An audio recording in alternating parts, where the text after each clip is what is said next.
Welcome to the inaugural Deeper Talks SURF Seminar Series, a program by the Institute for Underground Science at SURF. The Institute is all about uniting the global underground science community and inspiring discovery. It's about creating opportunities like this to share knowledge, collaborate, and build intellectual community. This series will take place the second Wednesday of each month from 9 to 10 a.m. Mountain Standard Time, both virtually and in person at the Sanford Lab Homestake Visitor Center in Leeds, South Dakota. Today, we are thrilled to kick off this series with Dr. Maggie Osburn discussing a decade of DeMMO, Microbes, a mile underground at SURF. Remember, use the questions section to submit your questions throughout the seminar. And at the end of the seminar, please take a moment to answer a short survey by scanning the QR code displayed on the screen. We appreciate your input to help us improve this series and provide suggestions for future topics and speakers. For more information about future talks and registration, visit institute.surf.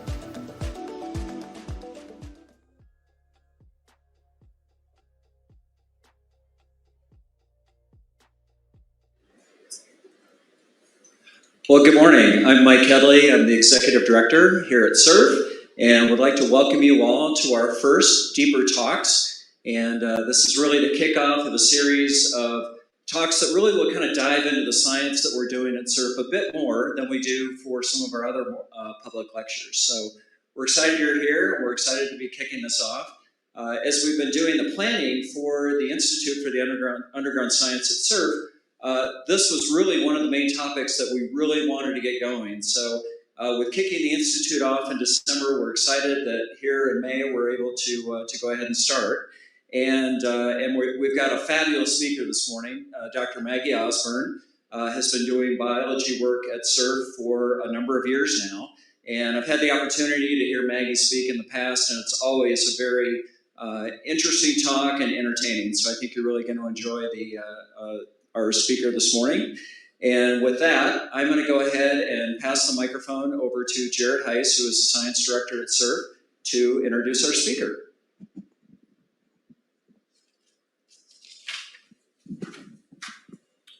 Very good. Thank you very much, Mike.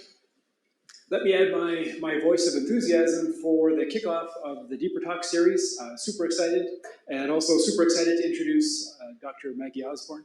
Before I get into that, just one word of logistics on how today's seminar will run. If you have questions, as Maggie's talk inspires you to think of wonderful things that you need to ask her about, put those into the Q&A, the DeMMO tool, and we will see those and we will get to those at the end of the presentation. So questions and answer, put those in even as the talk is going, and we will get to those at the end. But without further ado, let me introduce our speaker. Maggie Osburn is an isotope organic geobiologist. So interested in understanding how microbes interface with the Earth and how we can trace signatures of biological activity in modern and ancient environments. Her lab uses a diverse suite of tools to answer these questions, including analysis of lipid biomarkers, organic isotopes, microbial cultivation, and DNA sequencing, all stemming and grounded in detailed characterization of field sites. The lab focuses on extreme microbiology, dominated environments such as the deep mines or labs, limestone, basaltic caves, hypersaline lakes, hot springs, and Greenland. She is an associate professor at Northwestern University, and we're also honored to have Dr. Maggie Osburn among our members of the Science Program Advisory Committee, the SPAC, that helps chart the course of science here at SURF. Without further ado, let me turn you over to our speaker, Dr. Maggie Osburn. Thanks, Jarrett. Sorry for doing my hair on camera. The background zooming has decided to blur out my hair, so I put it away. I am delighted to be the inaugural speaker of this Deeper Talk series, and I think we can expect great things from the Science Institute at SURF. And I'm really happy to tell you about some of the microbiology work that we've been doing for a decade now, which is hard for me to believe, but is reality. And so I hope you find it as interesting as we do. Before I get into the science, I want to dedicate this talk to Dr. Jan Amund. He was a surf scientist, and he was the PI of the NASA Astrobiology Life Underground Institute. And he died tragically young, February 1st of this year.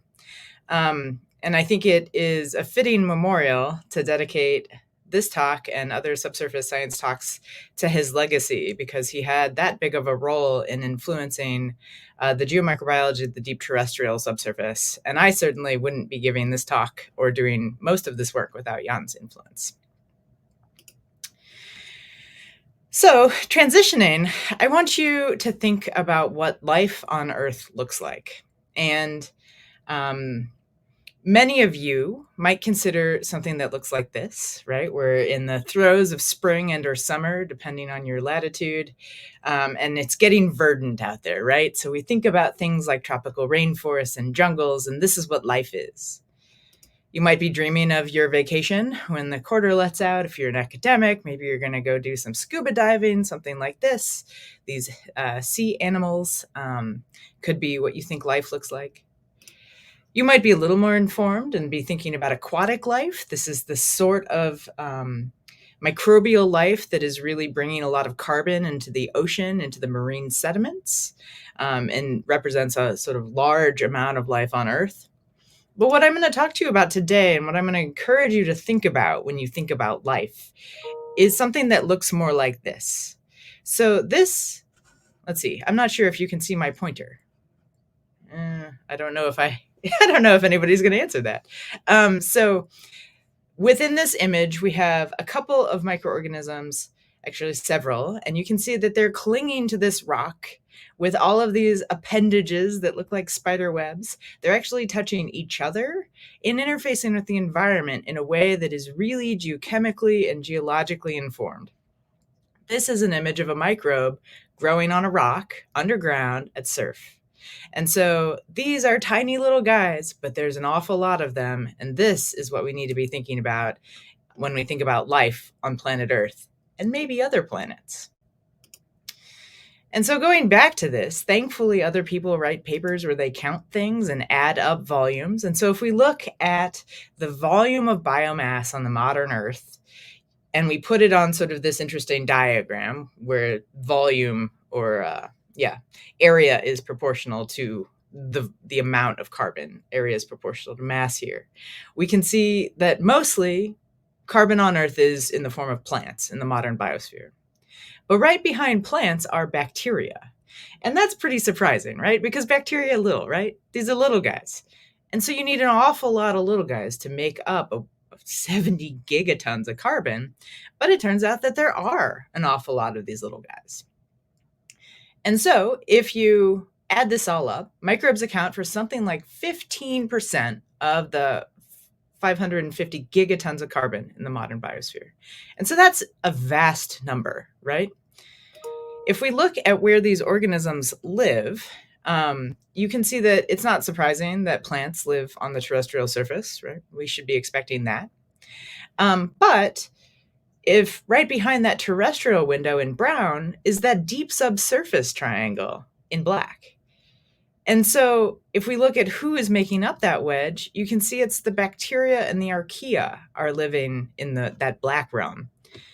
And so bacteria and archaea are second to plants, and bacteria and archaea live mostly underground, which tells me that perhaps we should study these microbes that live deep underground and see what it is that they're doing. All right, so this is a diagram of the crust that's from a chapter from a Deep Carbon Observatory volume that I was an author on this chapter a couple of years back. And it's showing sort of the different environments in which organisms might occupy within the subsurface biospheres. And I'm going to cross out the ocean because that's not what we're talking about today, and instead focus on these terrestrial environments. So you can see we have a large range of different places that might have microbes that are of varying levels of economic, societal, and sort of future importance. And you can see that they span a range of places, and you might interface with those environments in different ways. And so if we zoom in and we think about where microbes are actually living within this space, if we think about something like an aquifer, this might be like the water well that you get water out of or your municipality gets water out of, it's probably tapping into something like a sandstone aquifer that has grains, that has rocks in it. And then on the outside of those rocks are going to be microbes, and floating around within those fluids, that water that you're pumping out of the ground, there are microbes. Don't worry, the microbes there are not trying to hurt you. You're in fact not their preferred environment, so there's nothing harmful about this for the most part, but there's microbes in those waters. If we move to a place like surf, we have what's called a fracture-based aquifer. And so we have much harder rocks, older rocks. And so instead of little sand grains where water's flowing around, we have cracks in the rock. And that's where we have waters flowing through the crust on long timescales. And when we think about these timescales, we can divide them into things that are relatively shallow. And those fluids, those waters, are relatively young, so they can recharge. So rain falls on the surface and then it flows through the ground. This is the sort of purview of hydrogeologists, but I'll put on my little hat for a moment. And the timing of that is on the scale of months to years to tens of years, maybe 1,000 years for these young fluids. And the key part of their youth is that they have significant inputs of carbon and other sorts of things like dissolved oxygen and nitrate coming from the surface. And so there's a lot of food in these waters, usually, a lot for microbes to do and to eat. But then we also have deep, old fluids flowing through the continental crust. And these span from tens to thousands to millions to billions of years old. And so billion with a B is a hard thing to wrap your mind around in the context of water. That's really old. That's really old for a rock. How can water be that old? But that turns out to be essentially the amount of time that water has been sequestered in parts of the deep cratonic environment. So think places like the Canadian Shield and the South African Shield. You have the potential to essentially trap water for really, really long timescales. And so you can imagine if you're a water that's been isolated for tens of thousands to millions to billions of years, you're not getting a lot of input from the surface, right? That's an isolated environment. And the way that a microbe might make a living in that context is going to be pretty different. And so the beautiful thing about surf is that we actually have both of these kinds of fluids. And so by starting at the top, we can access really pretty shallow places. We can also access places that have more influence from the mine working that sort of depresses that hydrologic envelope is what we call it. So you get younger fluids in places that you wouldn't have otherwise. But then we also have those deeper, older places where we're getting fluids that are coming out of those deep fracture networks that aren't really seeing those younger activities. And so we can use this space as a 3D framework to investigate these different types of fluids, which is pretty cool. And so the first question we wanted to address is there life underground at surf? Is this a place that we can investigate microbes? And assuming that yes, because why would I be doing this for a decade if the answer was no, how does that life change with depth? And then what does it eat? What are the microbes underground doing within these different spaces? Are they performing the same metabolisms in the shallow places as in the deep ones? Are they all doing the same thing? Are they dead? Are they dormant? Who knows, right? So these fundamental questions that we're asking. And then the last one I want to address in this talk is, where are they? Are they all in the fluids? Are they somewhere else? What does this look like on the finer scale? And so these will be the key questions that I'm going to address in the next few minutes. My time is changing in a way that is confusing, but here we are. Okay, so I want to take you to the Deep Mine Microbial Observatory. And so that's what I call the network of boreholes that we have installed within SURF. And so this is an aerial photo of the open cut. And I hope that some of you are sitting kind of right there in this white building, peering out over the edge. This is the town of Lead, South Dakota. And this is the subject of our work. And so when we first Oh, sorry. So this is the open cut here, which I was showing you in aerial view before. And you can see that that open cut was chasing this gray body here. And so that's the primary ore ledge, right? That's what they were seeking, digging out, mining out that material. But all of these other gray bodies are also mined out cavities. And you can see this sort of 3D underground map goes down to the 4850 level. And you can see that there's a myriad of levels and sort of vertical and horizontal spaces that can be accessed within this mine or facility now. And when we first went, this was back in 2013, we saw things that look like this. And so this is a mine, this is the wall. This is a dripping old borehole, and it's making this lovely orange biofilm. And some of you probably didn't look at that and went, oh, that's beautiful. But I looked at that and I went, that is what I'm looking for. That is beautiful. And then there were other places where those fluids were coming up and they were forming these black biofilms and white biofilms and all of this explosion of microbial life. And that's often what we see when subsurface environments hit surface environments. So you might see this sort of feature in springs. You might see these sorts of, if you envision Yellowstone, a hot spring, or some sort of groundwater seep in your yard or local forest, these are the kinds of things you see. But we also wanted to think about these environments as they were before they hit the surface environment, so without that oxygen. And so how do you do that? So we can take grab samples of this, and we did, and we got lots of cool data, but where do you go from there? And so instead of working with this old concrete plugged dripping borehole, what we wanted to do is we wanted to clean out those spaces, drill them out, packer them up, and make them such that we could come back and sample them again and again in a controlled way. And so that's exactly what we did with support from the facility. And so here you can see we have Fritz and a jackleg, and we're drilling out one of these old boreholes that was leaking in a hot mess. And we're going to drill out that concrete and clean it up so that we can put a nice packer in it and we can come back and sample it over the course of 10 years. And so we go from something that looks like this, that's sort of got this drippy white biofilm and it's spraying pretty warm water in your face, to something that looks like this, which is still got a lot of water coming out of it, but you can see that it's really limiting that subsurface interaction, and that water is coming straight out of the wall. And that we can adapt to, that we can sample over and over again, which is pretty great. So in that spirit, we set up a network of 6 sites that we've been going back to time and time again. And so we have 2 on the 800-foot level, Demo 1 and Demo 2. Not creative, I know.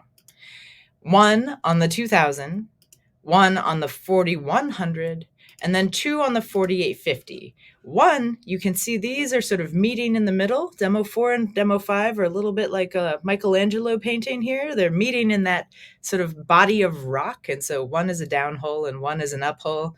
And there are interesting geochemical features there. And then Demo 6 here is interesting. It's got enough pressure that we couldn't put our own packers in it, but it has a steel manifold, and it's accessing very different rocks and much older fluids. And so with this network, we have the space to leverage different parts of the subsurface environment at SURF. And what did we find? So here we're going to take a multidisciplinary approach. And so a key part of my group's work and our approach to all science is to combine the tools that we need to answer any given question. And that is usually kind of a more is more approach, because often you want to know things about the geochemistry of a space. You want to know about the microbes are there. You sometimes need to grow microbes to understand what they can do. And so we're going to use all the tools we have to understand what microbes are doing at SURF. So by combining these tools, we hope to get new understanding of how microbes adapt and thrive in deep subsurface environments. And some of this knowledge is transferable to other deep subsurface environments. And so we've done a lot of work at SURF, right? We've been back a lot. So I have to thank these two women. This is my former grad student, now Dr. Caitlin Kazar and Dr. Brittany Kruger. And they really championed the field part of the long-term monitoring of the DeMMO network for years. And so because of their efforts, and some of mine as well, we have these long-term records of temperature, pH, water isotopes, water chemistry, carbon chemistry, redox-sensitive geochemistry. So those are things that will change as they're exposed to oxygen, even the dissolved gases that are in those waters. And then on the microbiological side, we know how many cells are in those waters. We know who those cells are because we can do DNA sequencing. And then we've got a couple of moments in time that we've done more in-depth analyses of the lipid biomarkers and deeper sequencing approaches. So there's a lot. I'm only going to show you a little because this is not a long talk. Excuse me. So I'm going to show you, first, this is my color scheme. So I'm a fan of the rainbows. So this is DeMMO 1, DeMMO 2, DeMMO 3, 4, 5, and 6 in that rainbow color code. And this is just a schematic down the Yates shaft. And so all that's important here is to think about the colors. And the data that I'm going to put in to some statistical analyses here are all of the geochemical measurements that we make through time. And so I'm going to show you multiple data points from each site, and we're going to see how related they are. And so when I do that, each bar on this is a site at a time. And what you can see is that the dark blue ones group together, the light blue ones group together, and those two group together. So we have similarity between DeMMO 1 and all of its other DeMMO 1s and DeMMO 2 and all of its other DeMMO 2s, but also each other. So we've got this shallow signature. And then you can see DeMMO 3 is next. It's grouping with them. DeMMO 4 and 5, remember I told you they're touching? Yep, they're pretty close as well. And then DeMMO 6 is over here really doing its own thing, which is typical. And what we can do, because statistics are fun, is you can show these data in what's called a principal component analysis, and you can look and see which of those geochemical parameters are organized with these different groups of samples. And so what you can see from that is up here in sort of the northeast corner, we have our shallow samples, DeMMO 1, 2, and 3, grouping with things like dissolved organic carbon content, as well as the oxidation reduction potential, or ORP. That's how much oxygen is in the water. And so these are surface-influenced features of the geochemistry, and that's what's driving the differences in those shallow sites. Down here, you can see DeMMO 4 and DeMMO 5 are really driven by the sulfide content, as well as the nutrients, so nitrate. And that differentiates them, whereas DeMMO 6 is over here, and it is ordinating with things like water isotopes, with helium, with conductivity. These are features that are produced through age and water-rock interaction. So these are signatures that these waters have been isolated for much longer, to the point that they're accumulating helium, and they have a much older water source in the form of those water isotopes. And so isotopes change through time. And so we can see from this that each DeMMO site is geochemically distinct, and those values are driven by the host geology situation, so where it's situated within the earth and what rocks it's interacting with. And they're stable even through perturbation. And so what I didn't mention is that some of these points are before and some of these points are after when we went after these sites with the jacklegs. So those major drilling campaigns, which you would think would mess everything up. But when the water's coming out of the rock, not in, it doesn't really care what you do to the front end. And that is a useful feature of this network. All right, so this is an overwhelming diagram, but in the context of microbiological diagrams, it's child's play. The things to focus on here is that different colors are different microbes, and each site is its own bar, and these are averages over time. And what you can see is that each site, there are similarities between the sites, and there are differences between these sites. One key thing to note are these black bars. These are essentially unknown organisms. So these are unassigned. So these are so different that they don't match easily with kind of known biology. In oranges and greens are uncultivated microbial taxa. And so these are things that are only known from their DNA. They come from the environment, and they're sort of the new frontier of geomicrobiology. These are organisms that are prevalent in the environment, but we have not yet been able to grow them. And many of the sites at SURF have lots of them. More than 50% in Demo 1 are things that are either only known from DNA or barely known at all. And that's pretty cool. That tells us we have some major microbiological diversity to play with in the sites. If we then put these data on a similar ordination to what I showed you for the geochemistry, you can see that once again, we have different colors grouping together, even within 95% confidence intervals. So you can see in the blues and greens, we have our shallow populations, and they're distinct, but also more similar to each other. In this space, we actually have overlap between Demo 4 and Demo 5.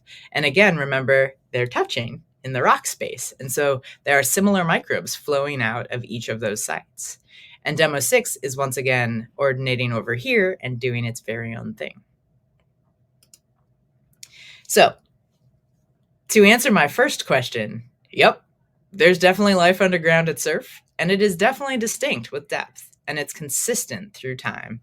And so this is the kind of thing that we can study in more detail and trust that when we go back to a particular site, we can get a sample that's reflective of that site. And we can do more in-depth analyses to understand these patterns as we keep studying these same systems. All right. So now what does this life eat? So the first approach, inspired by Jan, is to use the geochemistry and understand how much energy is available for a given energetic reaction when we measure those geochemistry and do some calculations. And so we are going to use this equation, which is the Gibbs free energy of a given reaction, modified by this term which tailors it to the local geochemistry.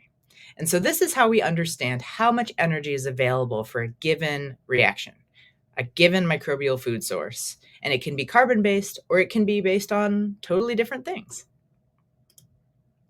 So we considered 140 reactions, which I'm not going to get into, but I'm just going to show you diagrams of what we put into these reactions and then what the answers were. So we used a bunch of different electronic sectors.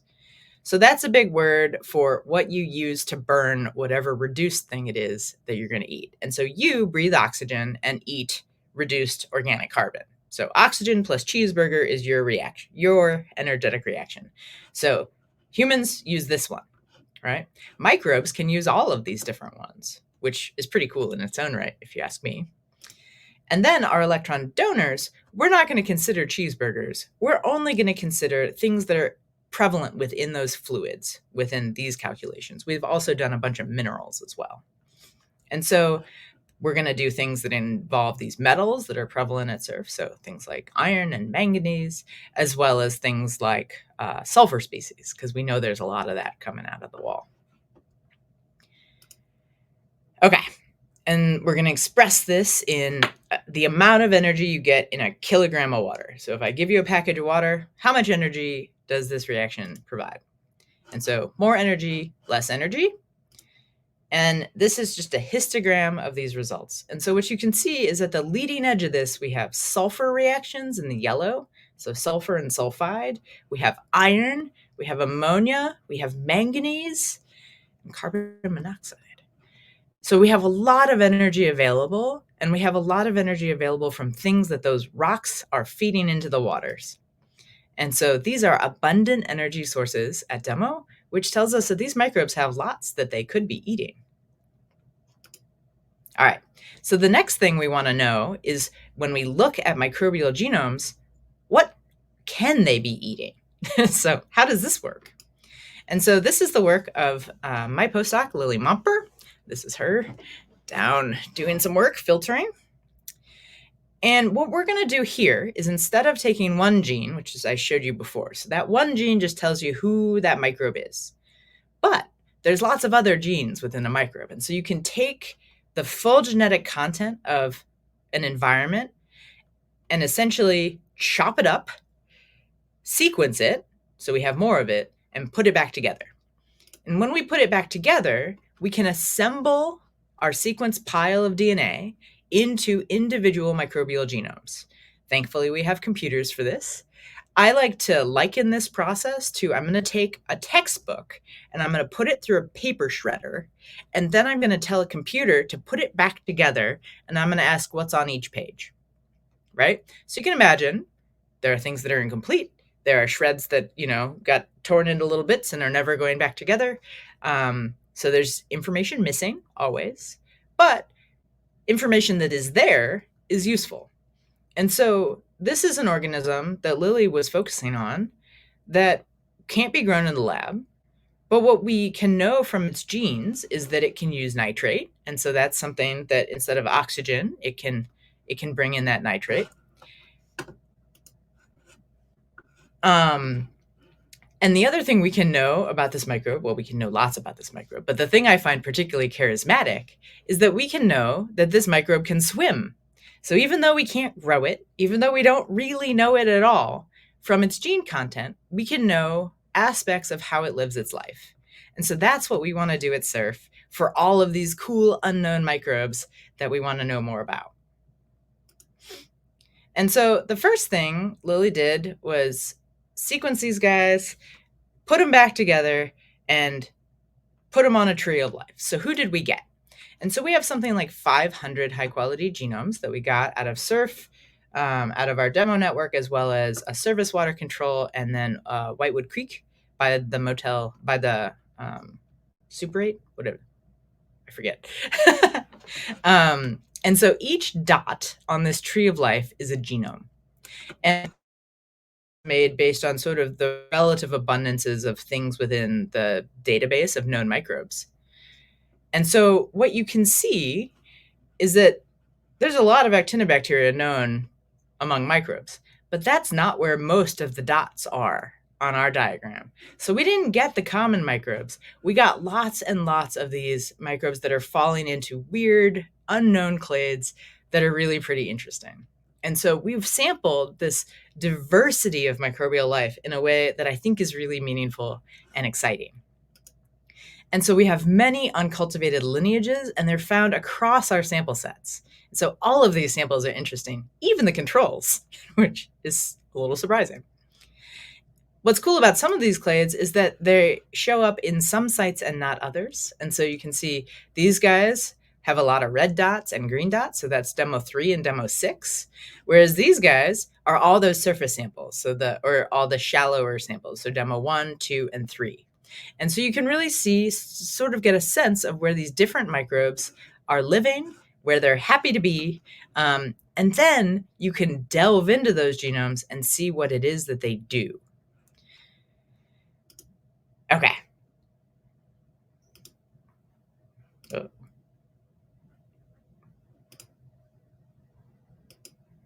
Okay. A couple extra of those slides, not sure why. So here I'm showing you a summed version of different types of genes that are coming out of each one of these samples. And so we have a lot of genes for nitrogen cycling in each one of the samples, as well as those controls. We have a ton of genes for iron cycling, a ton. So it shouldn't be that surprising. There's an awful lot of iron floating around in the facility, and the microbes are poised to use that iron. Maybe things, and the same is true of sulfur. There's a lot more sulfur cycling in these samples than in the controls, but those metabolisms are present in both. We see a lot of use of hydrogen. So this is hydrogen gas being used by these microbes within the mine samples, but not the controls for the most part. The controls are using oxygen. They live in the surface. It's not surprising. One thing I want to highlight, though, is many of these microbes that live in DeMMO are capable of fixing CO2. So they are making their own organic carbon, which means they don't need a cheeseburger. They have CO2 and they can turn that into what they need to build their cells. And so that is a really key feature of microbes if you're wishing, or if you want to live by yourself without surface input, without sort of help from others, it's important to be able to fix your own carbon. And so potentially a key mode of survival within these systems. All right, now this is an overwhelming diagram, and I don't want you to get any details from this beyond these are the same categories I showed you before. So we have nitrogen, sulfur, metals, and so on, plus some organic carbon. These are small organic carbon compounds. And then these are different types of microbes. And so each one of these columns is one genome, okay? Not all of our genomes, but just a few of them. And if you cross your eyes, you can see that some of these have a lot of dots and some of them have like very few dots.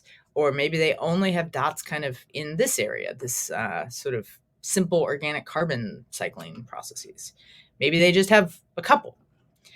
And so we notice this trend where we have taxa that can do everything. So they have really rich potential for different metabolisms. So they're jack of all trades kind of microbes, or they have genes for basically nothing. Surprisingly limited gene contents. And these are often phylogenetically defined. So like different groups of organisms are likely to have more or less. But we think this speaks to a couple of different modes of survival within the surf system. So either you have virtually no genes because it's expensive to make DNA. And so you want to have as few as you can get away with. So either you have not many, but that means that you don't have a lot of functionality. And so you had better live close to your neighbors, and you better have sort of a network of other organisms you can rely on for your basic needs. The other end member there is you don't need anybody. You have genes for everything. You're prepared for when that fracture opens up, when there's new energy available in the different systems. You're ready. You're ready to go. And so I've described this now as minimalists and maximalists in terms of their approach to biology. And I think this is a trend that we see pretty broadly in the subsurface biosphere, even beyond surf. And so this is an interesting feature, and I think it tells us something about the habitability of these spaces and the different ways that a microbe might go about this challenge. Okay. So where is this life? And so everything I have shown you so far started out as a cell that was in flowing water that we captured on a filter because we were literally there filtering it, right? Great. The challenge with that is that the estimates currently stand that something like 40 to 80% of microbial life occurs not as cells floating around in water or swimming around in water, but as cells attached to things in biofilms. If you feel any little scum on your teeth, that's a biofilm. Those are microbes attached to your teeth. I'm sorry. But that is a very common mode of microbial life on Earth. It looks something like this. And so if this is sand, we have microbes sort of attaching to these grains. You could imagine them sort of discretely on the outsides here. You can imagine them in many different environments. If you've ever taking yourself for a wander across a nice mountain stream, you know those rocks are slippery. You also know that if it's a nice mountain stream and you pick up the water, it's pretty clear. So there's not a lot of microbes in that water, but there's an awful lot on that rock trying to trip you. So we need to think about this. But how do we think about this, right? We can't get into that wall rock where it's dripping and take it with us. And even if we did, you'd need an awful lot of rock to get the microbes that are actually living in that system, making those biofilms. And so enter the work of now Dr. Kazar here. And so what we did to address this problem is try to bring that subsurface rock-based space out to where we could sample it. And so those of you who are in the facility may have seen some of these lying around for long periods of time, and you're like, oh, those astrobiology people have abandoned their experiments again. No, those experiments are ongoing. And so what we do is we take these Packard boreholes, which I showed you before, and we route that outflow through these tubes that we have packed with substrates. So they can be packed with different minerals, they can be packed with rocks, and importantly, we have coupons, so just little flat things in there, so either glass slides or little nice squares of microbes that we can sample, that we can visualize. And then we also have all of this material that we can then do our usual DNA sequencing tricks on and try to understand what microbes are now growing on this solid surface environment and compare those to the fluids, which we're also still going to sample. And so this is the result of one particular experiment. And so this is a coupon of pyrolusite that was grown in a tube. So that's a manganese oxide. And this is the glass slide that was in that very same tube. Just to go back, glass slide, mineral. One tube, they're both hanging out right there. These look really different, right? So this one has these little spiky balls that are attached to that mineral surface. A couple of other things too, but mostly these little spiky balls. Whereas this one has these long rods. Both are covered in microbes. It's clear that these microbes like to attach to things. And I will say, trying to grow some of these microbes, they will do anything to not be in the water. They will crawl up out of the water. They will attach to all the sides. They're determined to not be planktonic. So we can see that different things are growing even in that same tube, depending on what substrate you give them. This is glass that was in a different tube. And so you can see that looks kind of like that. This is a chunk of that native rock. So this is Ellison, I think, that was within one of those tubes that we allowed to colonize. And you can see that you get a diversity of microbes growing across these different spaces. So microbes really like to grow within these spaces on solid substrates. And this is what happens when you sequence the DNA out of those. And so different colors are different things. The bottom row here are the fluids. And so that's what's coming out of the wall. That's what's being routed through the reactor. And then each row here is a bar showing the DNA, so showing the microbes that are present within each of those different packed reactors. So different minerals, different substrates, and so on. The first order thing to notice is that the fluids sort of determine the colors that are present elsewhere. So what you inoculate with is going to be the first control over the microbes that are there, right? These ones look broadly different than these ones, and that's because the fluids are different. The other thing to notice is that the different mineral substrates look really different. And so here is sand. That's sort of the moral equivalent of the glass slide I showed you. You can see it's got a big concentration of these light yellow guys, the rhodociclaceae. Whereas the pyrolusite, which I showed you with the little spiky balls, that's this red guy. So those are the thermodisulfovibrio. And you can see that they really like pyrolusite. They also like magnetite, And so we can see that we have different organisms that are preferentially colonizing on these different minerals, which tells us something about what those minerals are capable of doing for a living. I think that's pretty cool. It has also aided our cultivation efforts because now we have a pre-enrichment culture of some of these organisms which are hard to grow. All right. In another chapter of Caitlin's work, she really wanted to look and see if we give them a rock, where do they go? And so here is a little chunk of the Poor Man Formation. And so this is sort of the background schist. This is pyrite in yellow. And we're going to take a bunch of different rocks. So we have 6 different rocks. If you see us wandering out of the lift with like big rocks, this is what we're doing with it, from 2 sites. And we incubated them in the same way. And so these got incubated for 6 months. And then we did a bunch of SEM imaging and sequencing on these materials right before the pandemic lockdowns. And so if I zoom into this pink box, you can see this is the pyrite over here. This is the sort of host body rock. If I zoom in again, you can see here, and hopefully you can start to see these little arrows are pointing to microbes. And so Caitlin spent the lockdown period where we couldn't go to the labs anymore, highlighting each of these microbes pixel by pixel using Photoshop. And then she was able to do spatial statistical analyses highlighting where those microbes actually were on all of these coupon surfaces, all of these rock surfaces.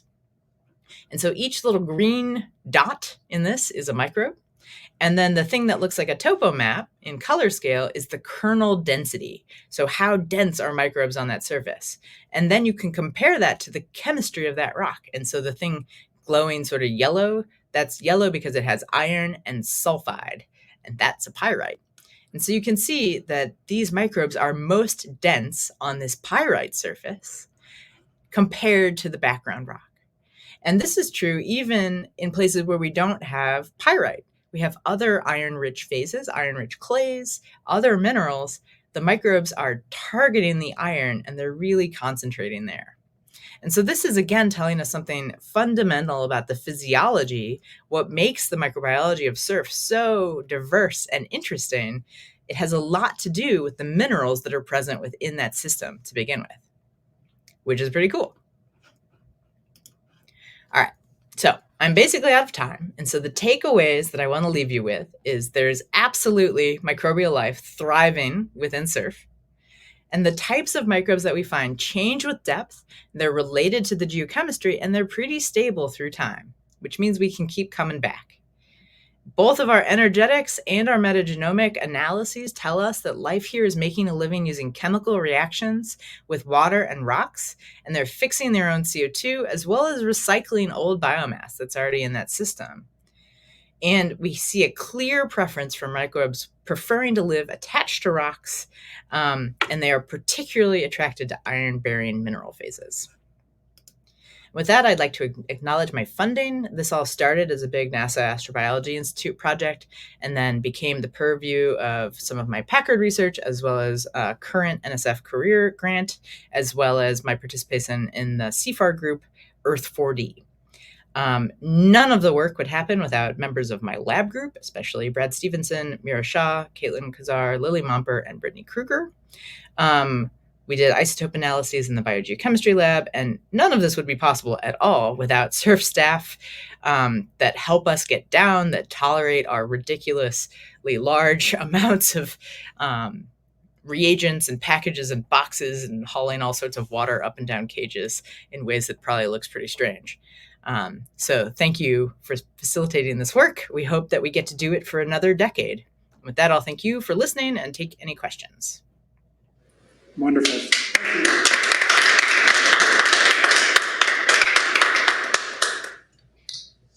So looking online, we do have a question from Anonymous. Pop that up there. Yeah, so the question concerns the age of the water. And so age of water, especially on these ages of water, is a little hard to constrain. There was some older dating that T.C. Onstad's group did before I started working at SURF. So back when it was Dussel, there was some dating, C14 dating, that suggested that the deeper, like that DeMMO 6 area is something like 10,000-year-old residence times. There's been some hydrological modeling which agrees with those results. And so what we think is that our shallow sites are outside of the realm of seasonal variability. So we don't see any seasonality within that. So it's at least greater than multiple years. We haven't even seen them drift in sort of longer term climate patterns. So probably 5, 10, maybe longer at the surface, and then probably moving down into the 100,000 and then maybe up to 10,000 in our deepest sample. There are certainly huge impacts to the hydrology associated with those mine workings, but we aimed our sample sites to sort of be drilled out into the host rock as opposed to into places that were draining old stopes and things like that. Very good. Next question, Mike Ray, our own Mike Ray. Transmissivity and or fluid flow rates of the underground fractures and prevalence of nutrients. I don't really know. I feel like Bill Rogenthien is the guy to ask about the transmissivity of the fractures. I've never seen good data on that. We measure the nutrients in the fluids every time we go. So we try to measure those redox sensitive geochemical species are really important to this process. And so we measure things like nitrate and ammonia and sulfur. Organic carbon is vanishingly low in all of these fluids. So it's 0.5 milligram per liter or less, and it's mostly acetate. So there's not a lot of carbon floating around in these fluids compared to the surface. But yeah, I don't know much about sort of the rates, like how far it's traveled within a fracture before it got to me. I think it's a hard problem. Sure. Oh, we have another one here, another anonymous. Let's see. Symbiotic relationships between genomes where functional ability was absent. Oh, I would love to answer that question. The challenge with the metagenomic sequencing is that you take all the DNA and you chop it up, right? And so you lose the relationships about who might have been with whom, right? Because it's just DNA at that point. And so you can make guesses about sort of what an organism is missing and therefore what its friend might need to have. And some people have done things like cell sorting, where you can get like organisms that are paired. But that information, that sort of who's hanging out where information, is lost largely when we do our sequencing. You would have to do something where you maintain spatial relationships probably to get at that. Or you could imagine a labeling experiment. So if you could get them to grow and take up a substrate, maybe they would hand it off to their friend and you could say, you're working together. But a higher level of experimentation. Good. Actually, I had a quick follow-up on that. When I'm brave enough to touch some of these biofilm flows, they seem hard. Are they mineralized, or are they mineralized after some period of time? Yeah, so like the iron oxide crusts. Yeah, so there's lots of minerals growing in the outflows, and so there's extensive iron oxide precipitation that's occurring. If you put those iron oxides under even a low power microscope, you can see they are made of these little braided, twisty stalks. Those are characteristic of iron oxidizing microbes. So they're iron oxidizing bacteria that actually template those minerals, which are really cool. They're beautiful under the microscope if you ever have the opportunity. There are also some of these sites that are forming carbonate minerals. So if you drop some acid on it, it'll fizz. And so that's related to the inorganic carbon chemistry of the systems. Yeah. So there's definitely minerals in there. And then the white ones, those white, drippy, snotty looking ones that I showed you, they're white because of elemental sulfur. And so those are elemental sulfur granules. Some of them are precipitated external to the cell, and some of them are actually precipitated internal to those microbial cells, which is pretty cool. There's an anonymous question here about activities in the underground and how that might affect your research. Yeah. It's an ironic question. Yes. So we have the benefit of, we are sampling fluids that are coming out of the wall, anything that's like within the wall. So there's some older papers where they're looking at things like the mine soils and you're taking a sample of that. There's a lot of people that have been interested in like fungal populations or cellulose degrading populations eating the wood. Well, there's not wood naturally in that rock, right? There's wood because we brought in wood, because we use that to build mine workings and fill stopes. And so there's a lot of microbial activity within the mine that is totally situated and evolved to metabolize and work with air that we're actively pumping into the mine, and B, materials that we've brought into the mine. So there's lots of wood, and there's lots of organisms that can eat wood. Things like the horses, that might have added a nutrient flow to those soils for a while. But part of the reason that we went to so much trouble to drill out those boreholes and really capture those fluids essentially as they're exiting the wall is we don't want any of that. We want the stuff that's sort of as pristine as we can get it coming out of these fractures. And so we sample strategically to avoid those influences, but we take those materials as controls. And one thing you can do is compare something that you know has impact to something that you think is pristine, and see where those overlapping organisms are, and try to sort of back out contamination that way. Two more questions, one from Ram. There is a bar chart so we just published that. So it's MOMPR 2013, environmental microbiology, I think. Applied it? I don't remember. There's a bar chart. I think greater than 90 was probably 100 of them ish. And then we included down to 70. I think that 500 actually includes down to 50 or 60% because some of those really reduced genomes are actually very small and they don't have many of the genes that you would want, or many of the genes that essentially, so to clarify that question, it's asking how complete those genomes are. And so the way we know that from a microbiological perspective is we look for a series of housekeeping genes. And so these are genes that everybody should have, right? You know, if you go into a house, there should be a bathroom, there should be a kitchen sink, there should be, you know, a rug, there should be some floorboards, you know, your basics, right? And so we go into these genomes and we say, okay, there's your kitchen sink, so on, your basic machinery, heater, water heater, so on. Some of these microbes live in a shack. They don't have a kitchen sink. They don't have a water heater. And so they look fundamentally incomplete, even though they actually are as complete as they want to be. And so completeness, when you're looking into some of these reduced, the Paticibacteria and the DPAN groups, and yeah, in bacteria and archaea respectively, it's a little tricky. But there's a bar graph in the paper if you're interested in the details. And these are all public now, so you can play with them.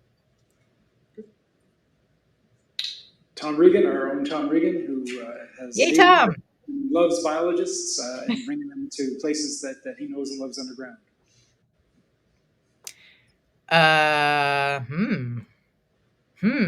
I wouldn't call that an active plan. You know me, Tom. I'm happy to sample anything you can get me to. And then Casey. The deep pools below 6,000. I don't know anything about these deep pools, but I apparently have a trip to make because I need to go to them. And no, I have the spot we're sampling in Whitewood Creek is not far from the outlet of the water treatment pond. It's just kind of down flow. And so we're not sampling the outflow directly, but we probably should. It's a good idea. So right now the water pool is about 6,000 feet below surface, and I think that's what Casey was referring to there. Yeah, I have not.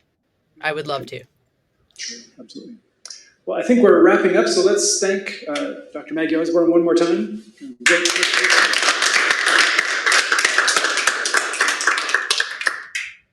And I think we are going to tee up the survey, or me, if the survey is more interesting. There we go. And so please take a second. As we introduced at the beginning, there's a QR code here. Let us know your thoughts.